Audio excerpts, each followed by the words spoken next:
ये परिवार बिल्कुल साधारण नहीं है। इस घर की लड़की को गिलोटिन के नीचे सोना पसंद है। उसे अपने भाई को जिंदा दफनाना मजेदार लगता है, क्योंकि भाई उसे हरा नहीं सकता, इसलिए वो अपनी नाराजगी अपने पिता पर निकालता है। लेकिन उसके पिता अच्छे फाइटर हैं और हर बार बच निकलते हैं। उनकी माँ और भी अजीब हैं। जब कुछ करने को ना हो तो वो कब्र पर बैठकर चाय पीती हैं। जो पौधा वो पालती हैं वो एक मांसाहारी पौधा है। अगर घर ज्यादा साफ सुथरा हो जाए तो वो नौकर से कहती हैं कि घर में धूल फैला दो। हर दिन वो अपने पति के सिर से पानी निचोड़ने में मदद करती हैं। यहाँ तक कि उनके पालतू जानवर भी पैरों को घूरने की अजीब आदत रखते हैं। एक दिन जब वे खाना खाने की तैयारी कर रहे थे, छोटा भाई चुपचाप अपने पिता की आंख बचाकर एक उड़ता हुआ चाकू कुर्सी पर रखे हथियार की तरफ फेंक देता है। देखने से लगता है कि यह पहली बार नहीं हुआ। माँ ने इसकी कोई परवाह नहीं की, बल्कि उन्होंने एक बम उठाया और खिड़की से बाहर फेंक दिया। इसके बाद उन्होंने अपने पति और बेटे को अंदर बुलाया। पिता ने जब देखा कि भाई उड़ते हुए आ रहा है तो बहुत खुश हुए और फिर एक ऐसा रिवाज किया जो सिर्फ उनके परिवार में ही समझा जा सकता है। उन्होंने बेटे के पेट पर पैर रखकर उसका स्वागत किया। इसी समय दादी का शानदार आगमन होता है।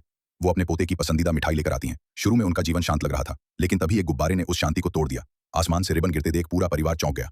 इसी समय महल की धुंध हटती है और नीचे एक छोटा सा कस्बा दिखाई देता है। अब उन्हें एहसास होता है कि उनका महल अब छिपा नहीं रहेगा। लोगों में घुलने मिलने के लिए ये परिवार पहाड़ से नीचे कस्बे में जाने का फैसला करता है। गांव के लोग उन्हें देखकर डर जाते हैं। वे इस जगह से पहली बार परिचित हो रहे थे। भाई, जिसने कभी दुनिया नहीं देखी थी, वो कटोरे में रखा पानी पी जाता है।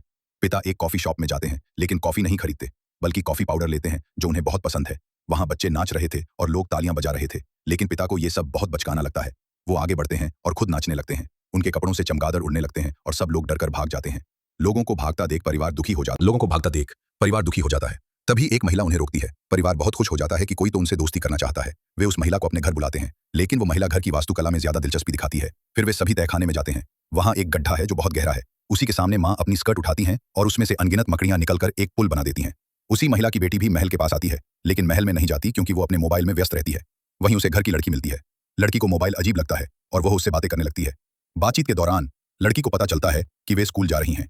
लड़की को स्कूल जाने में बहुत दिलचस्पी होती है, तो उसकी माँ से कहकर उसे स्कूल भेजने की इजाजत मिल जाती है।